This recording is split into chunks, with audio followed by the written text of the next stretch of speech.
ನಮಸ್ತೆ, ನಾನು ನಿಮ್ಮ ಸೂರ್ಯನಾರಾಯಣಾಚಾರ್ಯ ಗುರುಜಿ. ಈ ದಿನ ಚಿತ್ರಲೋಕ ಚಾನಲ್ಗೆ ವೆಲ್ಕಮ್. ಈ ಚಾನಲ್ನ ಸಬ್ಸ್ಕ್ರೈಬ್ ಮಾಡ್ಕೊಳ್ಳಿ, ಶೇರ್ ಮಾಡ್ಕೊಳ್ಳಿ, ಲೈಕ್ ಮಾಡಿ. ಈ ದಿನ ನಾನು ನಿಮಗೆ ತಿಳಿಸ್ಕೊಡ್ತಕ್ಕಂಥ ಮೇನು ಒಂದು ಟಾಪಿಕ್ ಏನಂತಂದರೆ, ನಮ್ಮ ಕನ್ನಡದ ನಟ ಚಾಲೆಂಜಿಂಗ್ ಸ್ಟಾರ್ ದರ್ಶನ್ ಅವ್ರ ಬಗ್ಗೆ. ಸೊ ಇಲ್ಲಿ ಅವರ ಜಾತಕ ಹೇಗಿದೆ, ಏನಾಗ್ತಾಯಿದೆ, ಯಾಕೆ ತೊಂದರೆ ಆಯಿತು, ಸೊ ಈಗ ನೆಕ್ಸ್ಟು ಅವರ ಒಂದು ಪಾಸಿಟಿವ್ ರಿಸಲ್ಟ್ಸ್ ಹೆಂಗೆ ತೊಗೋತಾರೆ, ಜೀವನದಲ್ಲಿ ಮೇಲೆ ಹೇಗೆ ಬರ್ತಾರೆ ಅಂತ ನಾನು ನಿಮಗೆ ತಿಳಿಸ್ಕೊಡ್ತೀನಿ. ಸೊ ಈ ಜಾತಕದಲ್ಲಿ ಇದನ್ನು ನಾನು ಅವ್ರ ಜಾತಕ ಏನಕ್ಕೆ ತೊಗೊಂಡು ಹೇಳ್ತಿದ್ದೀನಿ ಅಂತಂದರೆ, ಸೊ ಯಾವ್ಯಾವ ರೀತಿ ಒಂದು ಯೋಗಗಳಿದೆ, ಏನಾಗ್ತಾ ಇದೆ, ಈಗ ನೆಕ್ಸ್ಟ್ ಏನಾಗುತ್ತೆ ಅಂತ ನಾನು ತಿಳಿಸ್ಕೊಡ್ತೀನಿ. ಅದಕ್ಕೆ ಪರಿಹಾರ ಏನು ಅಂತ ಕೂಡ ಹೇಳ್ತೀನಿ. ಸೊ ಈಗ ಏನಾಗುತ್ತೆ ಅಂದರೆ, ವೃಷಭ ಲಗ್ನ ಜಾತಕ ಇವ್ರದ್ದು. ಆ್ಯಕ್ಚುಲಿ ಈ ವೃಷಭ ಲಗ್ನ ಜಾತಕದಲ್ಲಿ ಏನಾಗಿದೆ ಅಂತ ಹೇಳಿದ್ರೆ, ಈ ಒಂದು ಫಿಲಮ್ ಇಂಡಸ್ಟ್ರಿಯಲ್ಲಿ ಇಂಥ ಒಂದು ದೊಡ್ಡ ಹೆಸರು ಮಾಡಬೇಕು ಅಂತ ಹೇಳಿದ್ರೆ, ಅಂಥ ಒಂದು ಹೆಸರನ್ನ ಪದವಿನ ಪಡ್ಕೋಬೇಕು ಅಂತ ಹೇಳಿದ್ರೆ, ಅಷ್ಟು ಸಾವಿರಾರು ಲಕ್ಷಾಂತರ ಜನ ಕೋಟ್ಯಾಂತರ ಜನ ಅಭಿಮಾನಿಗಳನ್ನ ಹೊಂದಬೇಕು ಅಂತಂದರೆ ಕಾರಣ ಮೇನೇನಪ್ಪ ಅಂತ ಹೇಳಿದ್ರೆ, ಅವರ ಜಾತಕದಲ್ಲಿರ್ತಕ್ಕಂಥ ಪ್ರಬಲವಾದಂಥ ಶುಕ್ರ ಅಂತ ಹೇಳಿದ್ರೆ ಹೆಣ್ಣು ದೇವರು ಅಂತ ಹೇಳ್ತೀವಿ. ಶುಕ್ರ ಅಂದರೆ ಚಾಮುಂಡೇಶ್ವರಿ, ದುರ್ಗಾದೇವಿ, ಆದಿಪರಾಶಕ್ತಿ ಅಂತ ಹೇಳ್ತೀವಿ. ಇಂಥ ಶುಭ ಒಂದು ವೃಷಭ ಲಗ್ನದಲ್ಲಿ ಹುಟ್ಟಿದಂಥವರು ದರ್ಶನ್. ವೃಷಭ ಲಗ್ನ ನೋಡಿ, ರಾಶಿನೇ ಪ್ರಾಧಾನ್ಯ ಅಂತ ಹೇಳ್ತಾರೆ. ರಾಶಿಗಿಂತ ಪ್ರಾಮುಖ್ಯತೆ ಕೊಡಬೇಕಾಗಿರ್ತಕ್ಕಂಥದ್ದು ಲಗ್ನಕ್ಕೆ. ಲಗ್ನದಿಂದನೇ ಮ್ಯಾಕ್ಸಿಮಮ್ ರಿಸಲ್ಟ್ಸ್ಗಳು ನಿಮಗೆ ಫ್ಲೋ ಆಗ್ತವೆ. ರಾಶಿಯಿಂದನೂ ಆಗುತ್ತೆ, ರಾಶಿಯಿಂದ ಒಂದು 40-50% ಆಗುತ್ತೆ.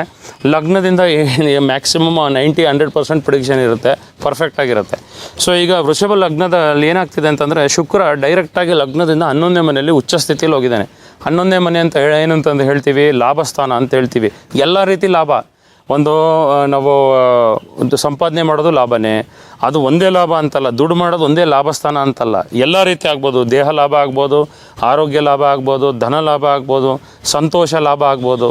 ಏನೇನು ಹ್ಯಾಪಿನೆಸ್ಸು, ಪೀಸು ಇದೆಯಲ್ಲ ಇದೆಲ್ಲ ಒಂದು ತೋರಿಸುತ್ತೆ. ಅವರ ಮೊದಲನೇ ಮನೆಯಲ್ಲಿ ಲಗ್ನಾಧಿಪತಿನೇ ಸ್ವಯಂ 11ನೇ ಮನೆಗೆ ಹೋದಾಗ, ಉಚ್ಚ ಸ್ಥಿತಿಲಿ ಹೋದಾಗ ತುಂಬ ಪವರ್ಫುಲ್ ಜಾತಕ ಇದು. ಸೊ ಈ ಜಾತಕ ಎಂಥ ಪವರ್ಫುಲ್ ಅಂದರೆ, ಶುಕ್ರ ಜಾತಕದಲ್ಲಿ ಇಷ್ಟೊಂದು ಉಚ್ಚ ಸ್ಥಾನದಲ್ಲಿ ಪರ್ಫೆಕ್ಟಾಗಿ ಪವರ್ಫುಲ್ಲಾಗಿದ್ದಾಗ ಅವ್ರಿಗೆ ಫಿಲಮ್ ಇಂಡಸ್ಟ್ರಿಗೆ ಕರ್ಕೊಂಬಂದಿರ್ತಕ್ಕಂಥದ್ದು. ಶುಕ್ರ ಅಂತಂದರೆ ಹೆಣ್ಣು ಗ್ರಹ. ಆ್ಯಕ್ಚುಲಿ ಅಂಥ ಒಂದು ಪವರ್ಫುಲ್ಲು ಪೊಸಿಷನ್ಲಿದ್ದಾಗ ಈ ರೀತಿ ಯೋಗ ಆಗಿದೆ. ಎರಡನೇದೇನಪ್ಪ ಆಗ್ತಿದೆ ಅಂತ ಹೇಳಿದ್ರೆ, ಈ ಒಂದು ಅವರ ಜಾತಕದಲ್ಲಿ 9ನೇ ಮನೆಯಲ್ಲಿ ಕುಜಗ್ರಹ ನೋಡ್ತಾ ಇದ್ದೀನಿ. 9ನೇ ಮನೆಯಲ್ಲಿ ಕುಜಗ್ರಹ ಚಂದ್ರನ ಜೊತೆ ಮತ್ತು ಬುಧನ ಜೊತೆ ಇದ್ದಾನೆ. ಕುಜಗ್ರಹ ಉಚ್ಚ ಸ್ಥಿತಿಲಿದ್ದಾನೆ. ನೋಡಿ, ನಾವು 9ನೇ ಮನೇಲಿ ಯಾವುದಾದ್ರೂ ಗ್ರಹ ಬಂದು ಉಚ್ಚ ಸ್ಥಿತಿ ಆಗ್ತಕ್ಕಂಥದ್ದು, ಇಲ್ಲ 9ನೇ ಮನೆ ದೇವರೇ ಉಚ್ಚ ಸ್ಥಾನಕ್ಕೆ ಹೋಗ್ತಕ್ಕಂಥದ್ದು ಇದ್ದರೆ ಅದೃಷ್ಟ ತುಂಬ ಚೆನ್ನಾಗಿ ಸಪೋರ್ಟ್ ಮಾಡುತ್ತೆ ಅಂತ ಅರ್ಥ.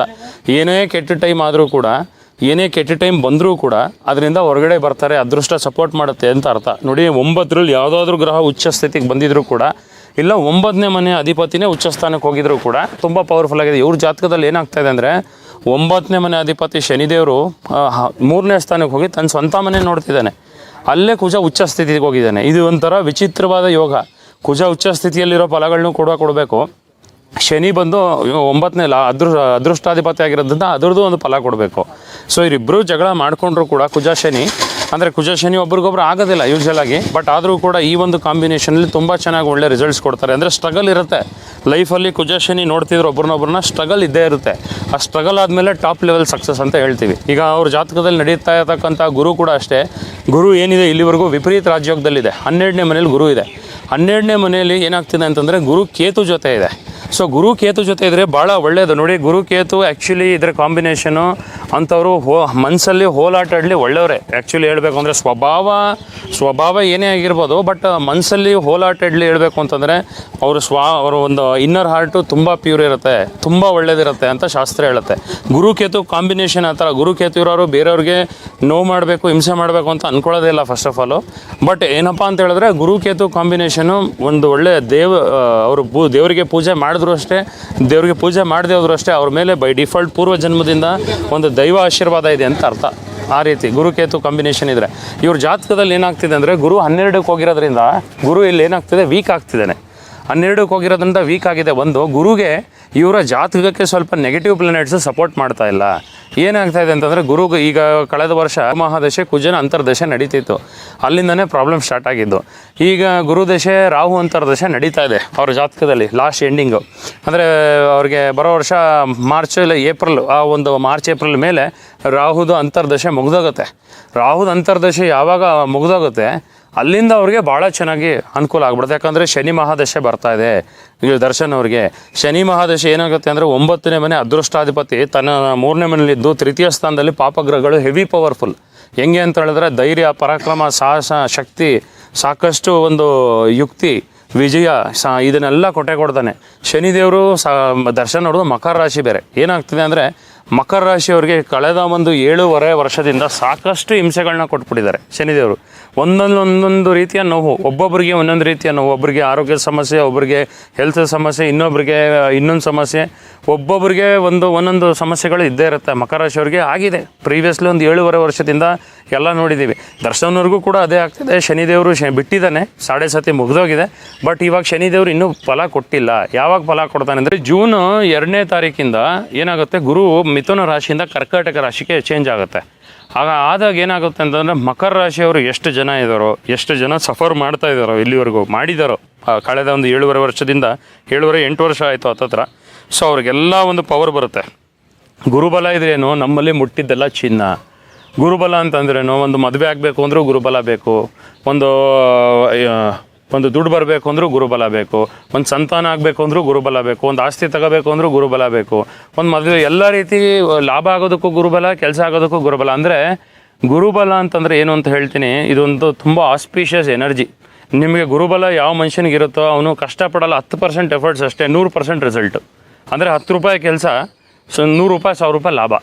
ಸೊ ಈ ರೀತಿ ಗುರುಬಲ ಬಂದಾಗ ಎಲ್ಲ ಕೆಲಸಗಳು ಸುಲಭವಾಗಿ ಆಗ್ಬಿಡುತ್ತೆ ಅನ್ನೋದಕ್ಕೆ ಗುರುಬಲ ಬೇಕು ಅಂತ ಹೇಳ್ತೀವಿ. ಅಂಥ ಗುರುಬಲ ದರ್ಶನ್ ಅವ್ರಿಗೆ ಬರ್ತಾ ಇದೆ ಜೂನ್ 2 ನಂತರ, ತುಂಬ ಚೆನ್ನಾಗಿದೆ. ಆ್ಯಂಡ್ ಈ ಒಂದು ರಾಹು ಒಂದು ಅಂತರ್ದಶೆ ಇದೆಯಲ್ಲ, ಈ ರಾಹು ಅಂತರ್ದಶೆಗೆ ಪರಿಹಾರ ಮಾಡಬೇಕು. ಈ ರಾಹು ಅಂತರ್ದಶೆಗೆ ಪರಿಹಾರ ಮಾಡಿಕೊಂಡ್ರೆ ಖಂಡಿತ ಇವರ ರಾಹುಗೆ ಮತ್ತು ಗುರುಗೆ ಇಬ್ಬರಿಗೂ ಕೂಡ ಮಾಡಬೇಕಾಗತ್ತೆ. ಆ್ಯಂಡ್ ಇದು ದಶೆ ಬಿಡ್ತಾ ಇದೆ. ಈಗ ನೋಡಿ, ಗುರು ದಶೆ ಮುಗ್ದೋಗ್ಬಿಟ್ಟು ಶನಿ ದಶೆಗೆ ಎಂಟ್ರ್ ಆಗ್ತಾ ಇದ್ದಾರೆ. ಗುರು ದಶೆಯಲ್ಲಿ ಗುರು ಕೊಡ್ತಕ್ಕಂಥ ಫಲಗಳೇ ಬೇರೆ, ಶನಿ ಕೊಡ್ತಕ್ಕಂಥ ಫಲಗಳೇ ಬೇರೆ. ಅಂದರೆ ಶನಿದೇವರು ಕೊಡೋಂಥ ಫಲಗಳು ಬೇರೆ ರೀತಿ, ಗುರುದೇವ್ರು ಕೊಡೋಂಥದ್ದು ಫಲಗಳು ಬೇರೆ ರೀತಿ. ಸೊ ಗುರುದೇವ್ರು ಏನು ಇಲ್ಲಿವರೆಗೂ ಕೊಟ್ಟಿದ್ದಾರೆ, ಈಗ ಇವರು ಏನಾಗಿದೆ ಅಂತಂದರೆ ಅವ್ರ ಜಾತಕದಲ್ಲಿ ಗುರು 12ನೇ ಮನೇಲಿ ಕೇತು ಜೊತೆ ಇದೆ. ಸೊ 12ನೇ ಮನೇಲಿ ಕೇತು ಜೊತೆ ಇದ್ದಾಗ ಇವ್ರಿಗೆ ಏನಪ್ಪ ಆಗುತ್ತೆ ಅಂತಂದರೆ ವಿಪರೀತ ರಾಜಯೋಗ ಆಗಿದೆ ಜಾತಕದಲ್ಲಿ. ವಿಪರೀತ ರಾಜಯೋಗ ಅಂತಂದ್ರೆ ನಾನು ನಿಮಗೆ ಆಗ ಈ ಕೆಳಗಡೆ ತಿಳಿಸ್ಕೊಟ್ಟಿದ್ದೆ. ವಿಪರೀತ ರಾಜಯೋಗ ಅಂದರೆ ಒಬ್ಬ ಮನುಷ್ಯನಿಗೆ ಸಾಕಷ್ಟು ಕಷ್ಟಗಳು, ಚಾಲೆಂಜಸ್ಗಳು ಬರ್ತವೆ.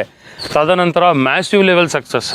ಕಷ್ಟದ ನಂತರ ಮ್ಯಾಸಿವ್ ಲೆವೆಲ್ ಸಕ್ಸಸ್ ಅಂದರೆ ಒಂದು ಮಾಮೂಲಿ ಮನುಷ್ಯನಿಗಿಂತ 1000 ಪಟ್ಟು ಅವ್ರ ಅದೃಷ್ಟ ಪವರ್ಫುಲ್ ಆಗಿರುತ್ತೆ, 1000 ಪಟ್ಟು ಸಕ್ಸಸ್ ಜಾಸ್ತಿ ಇರುತ್ತೆ ವಿಪರೀತ ರಾಜಯೋಗ ಅವ್ರಿಗೆ. ಅಂಥ ಒಂದು ವಿಪರೀತ ರಾಜಯೋಗ ದರ್ಶನ್ ಅವ್ರ ಜಾತಕದಲ್ಲಿದೆ. ಈ ಒಂದು ವಿಪರೀತ ರಾಜಯೋಗ ಗುರು ರಾಹು ಕಾಂಬಿನೇಷನ್ ಇದೇನು ಬರೋ ವರ್ಷದವರೆಗೂ ಎಂಡ್ ಆಗೋದವರೆಗೂ ಆಗುತ್ತೆ. ಎಂಡ್ ಆಗೋ ವರ್ಷದಲ್ಲಿ ಇವರಿಗೆ ಇನ್ನೂ ಸಕ್ಸಸ್ ಲೆವೆಲು 100 ಟೈಮ್ಸ್ ಜಾಸ್ತಿ ಆಗಿಬಿಡುತ್ತೆ. ಇವರು ಏನು ಒಂದು ಕೋರ್ಟ್ ಕೇಸು, ಲಿಟಿಗೇಷನ್ ಏನು ಪ್ರಾಬ್ಲಮಲ್ಲಿದೆ, ಇದು ಬರೋ ವರ್ಷ ಆದಮೇಲೆ ಖಂಡಿತ ಮಾರ್ಚ್ ಆದಮೇಲೆ ಇವ್ರದ್ದು ಸಾಲ್ವ್ ಆಗೋಗುತ್ತೆ. ಸಾಲ್ವ್ ಆಗಿ ಇವರು ಅದರಿಂದ ಹೊರಗೆ ಬಂದು ಇನ್ನೂ ಒಂದು ತುಂಬ ಇನ್ನೂ ಒಂದು ತುಂಬ ಪವರ್ಫುಲ್ ಆಗಿ ಅಂತ ಹೆಸರು ಮಾಡಿ ಇನ್ನೂ ಒಂದು ಸ್ಟೆಬಿಲಿಟಿಯಾಗಿ ನಿಂತ್ಕೋತಾರೆ ಅಂತ ಜಾತಕದಲ್ಲಿ ತೋರಿಸ್ತದೆ. ಅದು ಶನಿ ದಶೆ ಬೇರೆ. ಶನಿದೇವರು 19 ವರ್ಷ ಕಾಲ ಶನಿದೇವರು ಇರ್ತಾನೆ. ಅದು ಇವ್ರ ಜಾತಕದಲ್ಲಿ ತೃತೀಯ ಸ್ಥಾನದಲ್ಲಿ ಪಾಪಗ್ರಹಗಳಿದ್ರೆ ಪರಮರಾಜ್ಯೋಗ ಸಿಕ್ಕಾಪಡೆ ಪವರ್ಫುಲ್ಲು. ಈಗ ಅದೃಷ್ಟಾಧಿಪತಿ ಬೇರೆ ಶನಿದೇವರು. ಈಗ ಏನು ಮಾಡಿದ್ದಾರೆ ಅಂತಂದರೆ ಶನಿದೇವರು ಇವ್ರಿಗೆ ಅದೃಷ್ಟನೂ ಕೊಡ್ತಾರೆ. ಕರಿಯರ್ 10ನೇ ಮನೆ ಕರಿಯರ್ ಸಕ್ಸಸ್ ಇನ್ನೂ ಚೆನ್ನಾಗಿ ಇನ್ನೂ ಬಲ ಮಾಡ್ತಾರೆ. ಇನ್ನೂ ಒಂದು ಅವರ ಕರಿಯರ್ ಒಂದು ಫಿಲಮ್ ಇಂಡಸ್ಟ್ರಿ, ಸಿನಿಮಾ ಇಂಡಸ್ಟ್ರಿಲಿ ಏನು ಒಂದು ಹೆಸರು ಮಾಡಿದ್ರೆ ಇನ್ನೂ 100 ಟೈಮ್ಸ್ ಜಾಸ್ತಿ ಆಗುತ್ತೆ.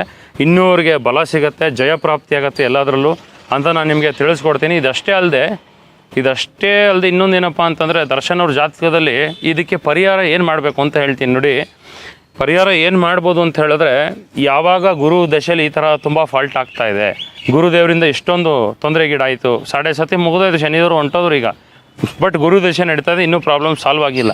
ಇದಕ್ಕೆ ಏನು ಮಾಡ್ಬೋದು ಅಂತ ಹೇಳಿದ್ರೆ 16,000 ಸತಿ ಗುರುಮಂತ್ರ ಜಪ ಮಾಡಬೇಕು. 16,000 ಸತಿ ಗುರುಮಂತ್ರ ಜಪ ಮಾಡಿ 16 ಜನ ಬ್ರಾಹ್ಮಣರಿಗೆ ಅಕ್ಕಿ, ಬೇಳೆ, ದಾನನ, ತರಕಾರಿಗಳನ್ನ ದಾನ ಕೊಡಬೇಕು.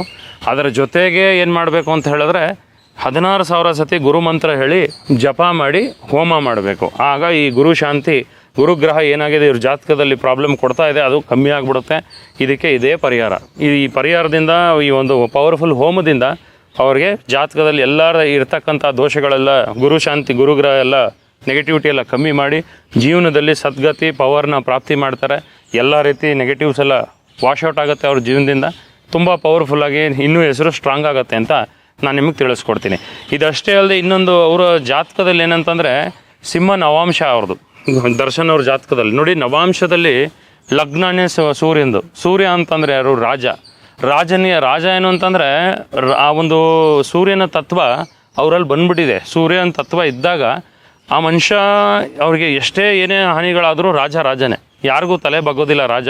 ಅವರು ನಡೆಯೋಂಥ ಒಂದು ಗುಣಗಳು, ಸೂರ್ಯನ ಗುಣಗಳು ಹಂಗೆ ಇರುತ್ತೆ. ಈಗ ಸಿಂಹ ನವಾಂಶ ಆಗಿರೋದ್ರಿಂದ ಅವರ ಗುಣಗಳಲ್ಲಿ ಏನಿದೆ ಅದರಲ್ಲಿ ಸೂರ್ಯನ ಥರನೇ ಇರ್ತಾರೆ. ಅವ್ರು ಯಾರಿಗೂ ತಲೆ ಬಗ್ಗಲ್ಲ, ಯಾರಿಗೂ ತಲೆ ಕೆಡಿಸ್ಕೊಳ್ಳಲ್ಲ. ಅವ್ರ ಜೀವನ ಅವ್ರದ್ದು ಆ ರೀತಿ ಒಂದು ಸ್ವಭಾವ ಇರ್ತಕ್ಕಂಥವ್ರು. ಸೊ ಸಿಂಹ ನವಾಂಶ ಇದ್ರೆ ಏನಾಗುತ್ತೆ ಅಂದರೆ ಮೋಸ್ಟ್ ಪವರ್ಫುಲ್ ಸಿಂಹ ನವಾಂಶ ಅಂತ ಹೇಳ್ತೀವಿ. ಯಾಕಂದರೆ ನಾವು ಇದರಿಂದ ನಾವು ನೋಡಿದ್ದೀವಿ ಆ್ಯಕ್ಚುಲಿ ಎಂತೆಂಥ ಮೇಧಾವಿಗಳ ಜಾತಕಗಳು ಕೂಡ ಸಿಂಹ ಲಗ್ನ ಸಿಂಹ ನವಾಂಶದಲ್ಲಿ ತುಂಬ ಸೂರ್ಯನ ಒಂದು ಆಡಳಿತದಲ್ಲಿ ಲೀಡರ್ಶಿಪ್ ಕ್ವಾಲಿಟಿ ಪವರ್ಫುಲ್ ಆಗಿರುತ್ತೆ ಅಂತ ಶಾಸ್ತ್ರ ಹೇಳುತ್ತೆ. ಸೊ ದರ್ಶನ್ ಅವರ ಜಾತಕದಲ್ಲಿ ರೆಮಿಡಿನ ತಿಳಿಸ್ಕೊಟ್ಟಿದ್ದೀನಿ. ಅದಕ್ಕೆ ಏನು ಮಾಡಬೇಕು, ಗುರುಗ್ರಹಕ್ಕೆ ಏನು ಶಾಂತಿ ಮಾಡಿದ್ರೆ ಏನು ಒಳ್ಳೇದಾಗತ್ತೆ ಅಂತ ಹೇಳಿದ್ದೀನಿ. ಅದ್ರ ಜೊತೆಗೆ ಗುರುಬಲ ಬೇರೆ ಬರ್ತಾ ಇದೆ, ತುಂಬ ಚೆನ್ನಾಗಿದೆ. ಬರೋ ಟೈಮು ತುಂಬ ಪವರ್ಫುಲ್ಲಾಗಿ ಬಂದು ಅವರು ಎಲ್ಲ ರೀತಿ ಬಿಡುಗಡೆ ಆಗಿ ತುಂಬ ಒಂದು ಹೆಸರು, ಇನ್ನೂ ಒಂದಷ್ಟು ಹೆಸರು ಮಾಡಿ ನಮಗೆ ಇನ್ನೂ ಮನೋರಂಜನೆ ಮತ್ತು ನಮಗಿನ್ನೂ ಸಾಕಷ್ಟು ನಮ್ಮ ಮುಂದೆ ಇರ್ತಾರೆ ಅಂತ ನಾನು ನಿಮಗೆ ತಿಳಿಸ್ಕೊಡ್ತೀನಿ. ಇದನ್ನು ಇನ್ನಷ್ಟು ವಿಷಯಗಳನ್ನ ತರ್ತೀನಿ. ನಮಸ್ತೆ.